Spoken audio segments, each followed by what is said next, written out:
Everyone, आज के इस वीडियो में हम सीखेंगे कि how to trade in result stocks. अगर हमें रिजल्ट स्टॉक्स में ट्रेड करना है तो हम किस तरह से करेंगे। मेरा जो प्रोसेस है मैं आपको इस वीडियो में अच्छे से सिखाऊंगी। पहले हम समझ लेते हैं कि रिजल्ट स्टॉक एक्चुअली होता है क्या। तो हर एक स्टॉक्स का रिजल्ट आता है क्वार्टरली बेस पे, ठीक है। तो उसमें प्रॉफिट, सेल, सारी चीज़ें होती है या रेवेन्यू ग्रोथ। तो अगर स्टॉक्स का रिजल्ट अच्छा आता है तो किस तरह से उसका इम्पैक्ट होता है, अगर स्टॉक्स का रिजल्ट बुरा आता है तो किस तरह से उसका इम्पैक्ट देखने को मिलता है। तो हम किस तरह से करते हैं रिजल्ट, अगर स्टॉक्स हमें ढूंढना है तो किस तरह से हम ढूंढते हैं, सारी चीज़ें इस वीडियो में डिस्कस करते करेंगे। लेकिन मैं आपसे अगर पूछूं, अगर रिजल्ट अच्छा आया है तो आप क्या करोगे? बाय करोगे। अगर रिजल्ट बुरा आया तो आप शॉर्ट करोगे। तो ये बिल्कुल भी नहीं करना है, ठीक है। तो हम ये कर लेते हैं कि रिजल्ट इसका अच्छा आने वाला है, हम पहले ही बाय कर लेते हैं। अगर रिजल्ट अच्छा आया, अभी नहीं आया, तो हम शॉर्ट कर लेते हैं। तो ये बिल्कुल भी नहीं करना है। हमें क्या करना है, हमें प्राइस एक्शन को पहले देखना है। अगर एक स्टॉक्स का रिजल्ट आ रहा है, उसका प्राइस एक्शन कैसा है। अगर प्राइस एक्शन उसका ठीक है, मार्केट भी ठीक है, रिजल्ट भी अच्छा है, तब भी हम पोजीशन बनाएंगे। अगर उसका प्राइस एक्शन ठीक नहीं है, प्राइस एक्शन बता रहा है कि शॉर्टिंग हो सकता है और उस मोमेंटम पे ही नहीं है, तो हम क्या करेंगे, हम उस स्टॉक्स पे कुछ भी नहीं करेंगे। तो ये किस तरह से होता है मैं आपको पूरा इस वीडियो में प्रोसेस बताने वाली हूँ। अगर आप रिजल्ट स्टॉक्स में ट्रेड करते हो तो आप कमेंट पे बता सकते हो। तो चलिए मेरे लैपटॉप स्क्रीन। किसी भी स्टॉक्स में रिजल्ट प्ले करने के लिए पहले हमें स्टॉक्स का रिजल्ट देखना होगा कि कौन से स्टॉक्स का कब रिजल्ट है। तो आप इसको ट्रेडिंग व्यू में भी देख सकते हो, जैसे कि यहाँ पे कुछ स्टॉक्स है जिसका रिजल्ट ऑलरेडी डिक्लेयर हो चुका है, जैसे कि कैनरा बैंक का रिजल्ट था, कल रिजल्ट था, उसका रिजल्ट अच्छा आया। आज रिजल्ट है बैंक ऑफ बड़ौदा, उसका भी थोड़ा ठीक ठाक आया है, उतना भी खास नहीं आया। तो इस तरह से हम क्या कर सकते हैं, ट्रेडिंग व्यू में भी चेक कर सकते हैं। आप यहाँ पे देख सकते हो ई का ऑप्शन आ रहा है, मतलब इसका रिजल्ट है। रिजल्ट इसका हो चुका है 30 अक्टूबर, आज तो 31 है।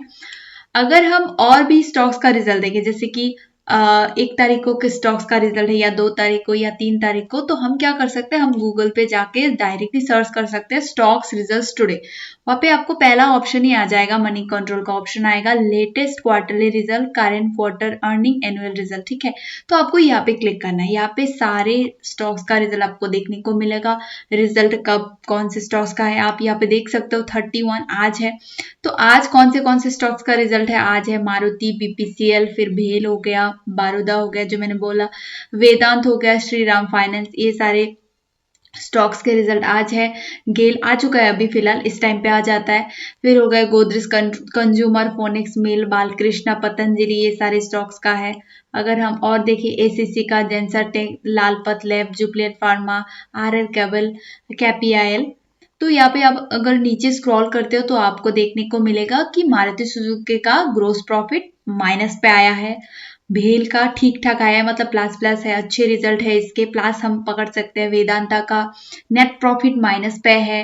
बीपीएसएल का अगर हम नोटिस करें तो इसका अच्छा आया है, ग्रोस प्रॉफिट भी अच्छा आया, नेट प्रॉफिट भी अच्छा आया, बट बैंक ऑफ बड़ौदा का खराब आया है, ग्रोस प्रॉफिट भी और नेट प्रॉफिट भी, ठीक है। तो श्रीराम फाइनेंस का भी अच्छा आया है, गेल का भी अच्छा आया है, मतलब खराब आया है ऑब्वियसली। गोदरेज कंज्यूमर का आप देख सकते हो सिर्फ अच्छा आया, पतंजलि का, फिर बीपीएससीएल, फिर होगा श्रीराम फाइनेंस, एंड देन वेल का, ठीक है। तो इन कुछ स्टॉक्स का रिजल्ट अच्छा है।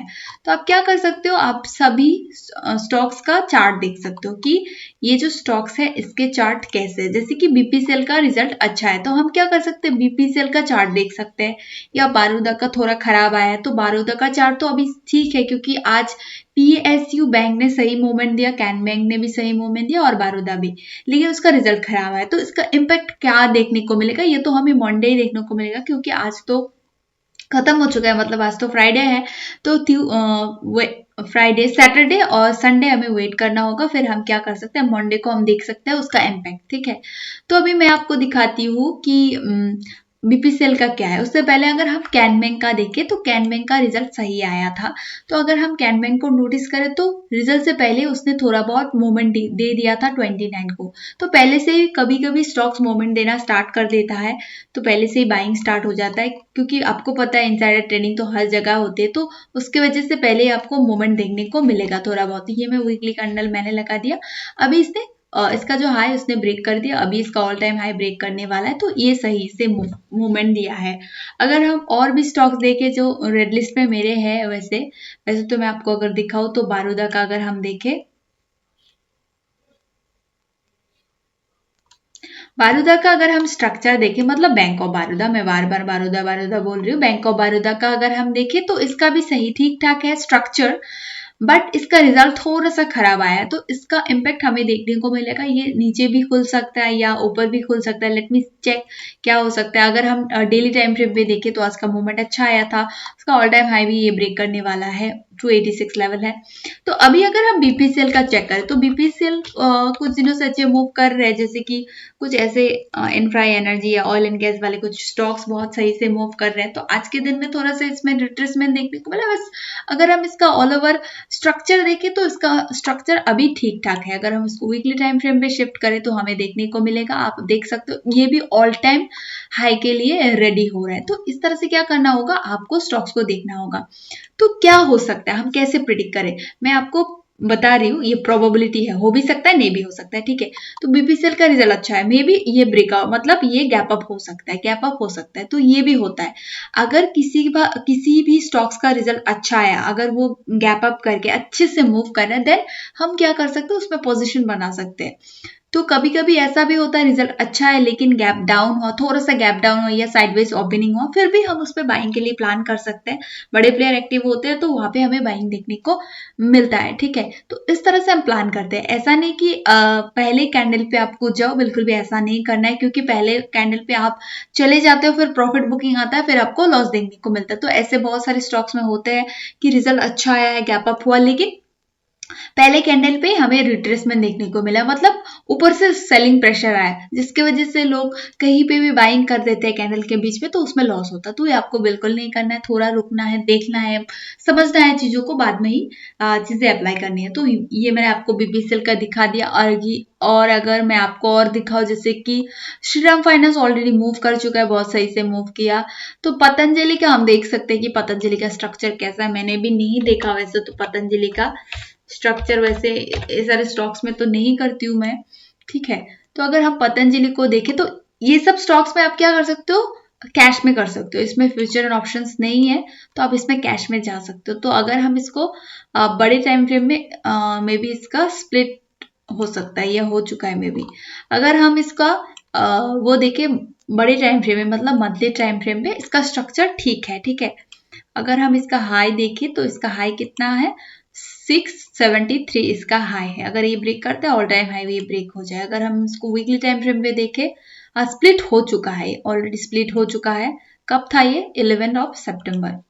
तो एडजस्टमेंट के लिए मे बी इसने ये दिखाया। अगर हम इसको डेली टाइम फ्रेम में चेक करें तो बाइंग आया है, इस लेवल से 580 के लेवल से बाइंग आया। आज थोड़ा रिट्रेसमेंट हुआ, आज सारे इंडेक्स में या बहुत सारे स्टॉक्स में हमें थोड़ा सा रिट्रेसमेंट देखने को मिला, क्योंकि कंटिन्यूअसली मूव हो रहा है। तो अगर कंटिन्यूअसली किसी भी स्टॉक्स में या इंडेक्सेस में मूव हो रहे हैं तो आपको रिट्रेसमेंट देखने को मिलेगा। इसका मतलब ये नहीं कि आप क्या करो, अपना पोर्टफोलियो खाली कर दो, या आपके पास जो जो स्टॉक्स है आप बेच डालो कि अभी मार्केट फॉलिंग हो रहा है तो अभी सेल ऑफ होगा, बिल्कुल ऐसा नहीं करना है। क्या करना है, समझना है कि रिट्रेसमेंट आएगा, प्रॉफिट बुकिंग तो थोड़ा बहुत आएगा। अगर आप FIS का डाटा चेक करते हो तो थोड़ा सा सेल ऑफ हुआ है आज, उसकी वजह से में भी ये हो सकता है। लेकिन हम क्या कर सकते हैं, हम अपने अगर पोर्टफोलियो में अच्छे अच्छे स्टॉक्स है आप होल्ड करो, मतलब उसका स्टॉप लॉस रिस्पेक्ट करो। स्टॉप लॉस हमेशा रिस्पेक्ट करना चाहिए। अगर प्रॉफिट हो रहा है तो ट्रेल भी कर सकते हो, ठीक है। तो अगर आपका उस तरह का ट्रेड है तो लॉन्ग लॉन्ग टर्म वाले के लिए बिल्कुल भी ये सजेशन नहीं है, जो शॉर्ट टर्म वाले हैं उनके लिए ये सजेशन है। तो पतंजलि का स्ट्रक्चर ठीक है, बट मुझे उतना सही नहीं लगा, तो पतंजलि उतना ठीक ठाक नहीं है। गेल का हम क्या देखें, अभी इसका रिजल्ट उतना सही नहीं आया। तो इस तरह से हम क्या करेंगे, रिजल्ट को हम एनालिसिस करेंगे, ठीक है। तो अगर हम नवंबर 1 मतलब कल, अगर कल देखें तो कल कौन से स्टॉक्स का रिजल्ट आएगा, ठीक है। तो इसका इम्पैक्ट मंडे को देखने को मिलेगा, मतलब आज 31 अक्टूबर और 1 नवंबर का जो स्टॉक्स का रिजल्ट था वो कल मतलब मंडे को देखने को मिलेगा। तो 1 नवंबर का है JK cement, net web, CDSL, Tata chemical, urban company, ये नए से लिस्टेड हुआ था, मुझे इसका IPO खरीदना था बट मैं नहीं कर पाई। IFL, फिर हो गया हाँ इंद्रप्रसाद, SBFC फाइनेंस है। और ये बहुत सारे स्टॉक्स है। अगर हम और देखें तो इसमें फ्यूचर ऑप्शंस का स्टॉक्स नहीं है वैसे तो, इसमें हम कैश प्लान कर सकते हैं अगर इसका रिजल्ट सही आए। तो आपको क्या करना है, हर एक स्टॉक्स का क्या देखना है, स्ट्रक्चर देखना है, ठीक है। तो मैं आपको CDSL का दिखाती हूँ, ठीक है। तो CDSL का मूवमेंट बहुत सही आया था कुछ दिन पहले। CDSL का हम देख सकते हैं सेंट्रल डिपोजिटरी सर्विस। तो अगर हम इसको वीकली टाइम फ्रेम में शिफ्ट करें तो वीकली टाइम फ्रेम में इसका स्ट्रक्चर सही था। अगर हम इसको देखें तो कंटिन्यूसली अप्रैल मंथ में मूवमेंट आया है, फिर अभी थोड़ा सा रिट्रेस कर रहा है, ठीक है। तो अगर हम इसको देखें डेली टाइम फ्रेम पे, ठीक है, अगर हम इसको डेली टाइम फ्रेम पे देखें तो यहाँ पे भी सेम रिट्रेसमेंट है इसका। अगर रिजल्ट अच्छा आता है मे बी ये अच्छे से मूव कर सकता है, ठीक है। तो ये एक रेजिस्टेंस हो गया, ये लेवल अगर हम देखें तो ये एक रेजिस्टेंस हो गया। फिर आगे का ये रेजिस्टेंस है, यहाँ पे भी रुक सकता है थोड़ा 1749 मतलब 50 ऑलमोस्ट। तो ये CDSL का स्ट्रक्चर है। और अगर हम और स्टॉक्स देखें, मैं बीच बीच पे देख रही हूँ, आप क्या कर सकते हो, आप सारे चीजों को देखो। तो ये वीडियो अगर मैं सबको दिखा दूँ तो आपका वीडियो भी लंबा हो जाए। वैसे तो मैं सारे देखती हूँ, हर दिन देखती हूँ, लेकिन आपको देखना है कि कौन सा स्टॉक्स क्या बोल रहा है, ठीक है। अगर हम टाटा केमिकल का चार्ट यूज करते तो उसका भी हम देख सकते हैं कि टाटा केमिकल का स्ट्रक्चर कैसा है।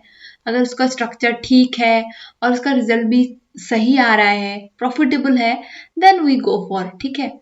अगर हम इसको वीकली टाइम फ्रेम में देखें तो ये भी थोड़ा सा रिट्रेस कर रहा है, मतलब 1000 लेवल से उसका सेल ऑफ आया है, अभी थोड़ा नीचे जा रहा है, ठीक है। तो रिजल्ट अच्छा भी आ सकता है, बुरा भी आ सकता है, वी डोंट नो। बट कभी कभी ऐसा भी होता है, अगर स्टॉक सेल ऑफ में जा रहा है तो उसका रिजल्ट खराब भी आता है, तो उसकी वजह से और नीचे आ जाता है। आप नोटिस करना ये चीज। अर्बन कंपनी देख लेते, ठीक है। अर्बन कंपनी कुछ दिन पहले लिस्टेड हुआ था, तो उसका चार्ट में भी उतना अच्छे से नहीं आएगा, ये हो सकता है मे बी दो अर्बन कंपनी है, हाँ 157 यही है। अगर हम इसको वीकली टाइम फ्रेम में शिफ्ट करें तो इसका RSI बिल्कुल भी नहीं आ रहा है, तो इसका फ्रॉम ही नहीं हुआ RSI। अगर हम इसको वीकली टाइम फ्रेम में देखें तो यहाँ पे एक सपोर्ट लिया है 146 लेवल से, मे बी मैंने अच्छा ही किया, इसका आईपो नहीं लिया, आप देख सकते हो। यहाँ से उसने क्या किया, 200 लेवल इसने हाई मारा, फिर नीचे आ गया अभी। अगर हम इसको डेली टाइम फ्रेम में शिफ्ट करें तो डेली टाइम फ्रेम में 148 है, अभी सपोर्ट ले रहा है, ठीक ठाक है। बट इस तरह के स्टॉक्स में ट्रेड करना थोड़ा मुश्किल हो जाता है, क्योंकि बड़े टाइम फ्रेम में इसका डाटा ही नहीं है। हमें मंथली देखना होता है, वीकली देखना होता है, हम अच्छे से चीजों को चेक करते हैं। बट इसमें क्या चेक करें, आप बताओ। इसमें चेक करने वाली कुछ चीजें नहीं है। तो जब तक ये हाई नहीं ब्रेक करता तब तक मुझे नहीं लगता कि यहाँ पे हमें ट्रेड करना चाहिए, ठीक है। और भी स्टॉक्स है, SBFC हम देख सकते हैं, SBFC। इस तरह से आपको हर एक स्टॉक्स को एक एक करके देखना है, ठीक है। एक एक करके आप देखना, तभी आपको चीजें क्लियर होंगी। अगर इसका हम स्ट्रक्चर देखें, इसका भी सेम ऑल टाइम हाई 118 है, मतलब पास ही है, अभी 114 चल रहा है, तो 4 पॉइंट का गैप है, ऑलमोस्ट 5 पॉइंट का। क्योंकि इसका हम 19 पकड़ लेते हैं, अगर 19 या 20 पकड़ लेते हैं तो उसका ऑलमोस्ट 5 to 6 पॉइंट का अभी गैप है। तो इसका स्ट्रक्चर अभी सही है। अगर ये ऑल टाइम हाई ब्रेक करते हैं तो बहुत सही से मूव करेगा। तो फाइनेंस कंपनी का स्टॉक है, फाइनेंस अभी तो मूव कर ही रहा है, अभी रिट्रेसमेंट में है। कुछ स्टॉक्स ने तो बहुत बढ़िया रिटर्न देके गया है। फाइनेंस LTF ने बहुत सही रिटर्न दिया है, एबी कैपिटल भी, इसका भी रिजल्ट था तो उसने बहुत बढ़िया मूव दिया है, मतलब एक स्ट्रक्चर ब्रेक किया है। तो और भी स्टॉक्स है, बजाज फाइनेंस है, बजाज फाइनेंस थोड़ा रिट्रेस कर रहा है, छोला हो गया। फिर HDFC लाइफ हो गया, SBI लाइफ पे तो मेरा पोजीशन था अभी, और SBI लाइफ ने बहुत सही से मूवमेंट किया। उसका रिजल्ट खराब था बट मूवमेंट उसने अच्छा किया है, ठीक है। तो इस तरह से क्या करेंगे, हम हर एक स्टॉक्स को ऑब्जर्व करेंगे हर एक टाइम फ्रेम में, अगर उसका रिजल्ट आगे पीछे है, ठीक है। तो आप इसके लिए क्या करो, मनी कंट्रोल का यूज आप कर सकते हो। ये कोई प्रमोशनल वाला वीडियो नहीं कि मैं मनी कंट्रोल को प्रमोट कर रही हूँ, बिल्कुल भी नहीं। आपको क्या करना है, स्टॉक्स को देखना है कि 2 नवंबर को अगर हम देखें तो इसका अभी 0 अर्निंग दिखा रहा है, मतलब रिजल्ट नहीं है। तो संडे में तो कोई रिजल्ट नहीं आएगा। फिर 3 नवंबर मतलब मंडे को कौन से स्टॉक्स का, भारती एयरटेल, अंबुजा, इसमें फ्यूचर ऑप्शन है, टाइटन। इसका मतलब ये नहीं है कि आप फ्यूचर ऑप्शन कर लो, बिल्कुल भी नहीं। ये मैं बोल रही हूँ कि हाँ इसमें फ्यूचर ऑप्शन है। टाइटन हो गया, फिर पावर किट हो गया, कुछ स्टॉक्स में रिजल्ट है। अगर हम नवंबर 4 को देखते हो तो SBI, Adani enterprise, M&M, InterGlobe aviation, Indian hotel, Adani port, सारे स्टॉक्स के रिजल्ट है। मतलब पूरा महीना आप देखो, रिजल्ट ही रिजल्ट है। तो हम क्या कर सकते हैं, रिजल्ट को चेक करेंगे। पहले से ही आपको पोजीशन नहीं बनाना है, आप ऐसा मत सोचो कि जो स्टॉक्स है उसका रिजल्ट मतलब उसका स्ट्रक्चर सही है तो इसका रिजल्ट भी सही आएगा, तो मैं पहले से पोजीशन बना लेता हूँ। पहले से अगर पोजीशन बना लेते हो, अगर रिजल्ट खराब आया है तो गैप डाउन ओपनिंग होगा और उसमें आपका लॉस भी होगा और फ्रस्ट्रेशन भी फील होगा। तो रिजल्ट सही आता है, स्ट्रक्चर भी सही आता है, देन आप क्या कर सकते हो, उस पर प्लान कर सकते हो। ठीक है, तो इस तरह से क्या करेंगे, हम इस तरह से प्लान करेंगे। और एक इम्पॉर्टेंट बात, कभी कभी ऐसा भी होता है कि रिजल्ट, जैसे कि आज रिजल्ट है तो पहले से थोड़ा बहुत मोमेंट देना स्टार्ट कर देता है। मतलब बड़े प्लेयर तो पता होता है उनको कि इस कंपनी का रिजल्ट अच्छा होने वाला है, तो वो लोग पोजीशन बनाना स्टार्ट कर देते हैं। तो आपको अगर लगता है कि हाँ ये सही है, मेरा रिस्क रिवॉर्ड इसमें सही मिलता है, तो रिजल्ट से पहले भी आप ले सकते हो। स्ट्रक्चर वाइज वॉल्यूम इंक्रीज हो रहा है, प्राइस भी मूव कर रहा है, then you go for a trade. ठीक है, तो ये कोई रिकमेंडेशन वाला वीडियो नहीं कि आप बीपीसीएल बाय कर लो, मारुति बाय कर लो, या वारोदा या वेलू जो भी हो आप बाय कर लो। रिकमेंडेशन नहीं है, बस समझाने के लिए कि आप इस तरह से रिजल्ट स्टॉक्स में ट्रेड कर सकते हो। फ्यूचर एंड ऑप्शंस आप अवॉइड कर सकते हो। अगर आप बिगिनर हो, आप कैश में ही ट्रेडिंग करो, इंट्राडे कर सकते हो, स्विंग करो, बस ट्रेड अगर अच्छे से चल रहा है बस उसको होल्ड करो, यही आपके लिए रिकमेंडेशन रहेगा। तो आज का ये वीडियो आपको कैसा लगा आप कमेंट में बता सकते हो। अगर आप रिजल्ट स्टॉक्स में ट्रेड करते हो वो भी आप बता सकते हो। Thank you.